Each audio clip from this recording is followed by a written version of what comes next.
என்னங்க கூப்பிட்டீங்களா? ஆமா ஆமா, இங்க வா. என்ன செய்துட்டு இருக்கேன்? என்ன பலகாரம் செய்யறதுன்னு யோசனை பண்ணிட்டு இருந்தேங்க. நல்ல வேலையா போச்சு, யோசனையோட நிறுத்து. நீ ஒண்ணு செய்ய, இன்னைக்கு கிழங்கு சாப்பிடணும்னு ஆசையா இருக்கு, செய்து வை. பூரி உருளைக்கிழங்க. நான் கூட அதுதாங்க யோசனை பண்ணிட்டு இருந்தேன். என்ன பொருத்தம் பாத்தீங்களா? ஐயோ, என்ன நேத்தி மசாலா தோசை செய்தியே, தோசை தான் இருந்தது, மசாலாவை எவனோ லாவிக்கிட்டு போயிட்டான். பூரின்னா நல்லா செய்யணும். என்ன? சரி, நீங்க உங்க பக்க பிரகாரம் சொல்லுங்க, அது பிரகாரம் நான் செய்யறேன். Very very good. இங்க வா சொல்றேன். சேர்த்து வச்சு ஆணி அடிச்ச மாதிரி உட்கார். எப்படி செய்யணும் தெரியுமா?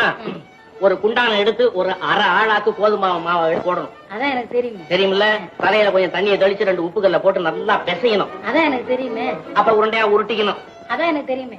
அப்புறம் என்ன செய்யணும் தெரியுமா? அதுதாங்க எனக்கு தெரியும். அப்பளா குழம்பு எடுத்து இத வச்சு அப்பளம் மாதிரி ரவுண்ட் ரவுண்டா போட்டுக்கணும். அதான் எனக்கு தெரியுமே.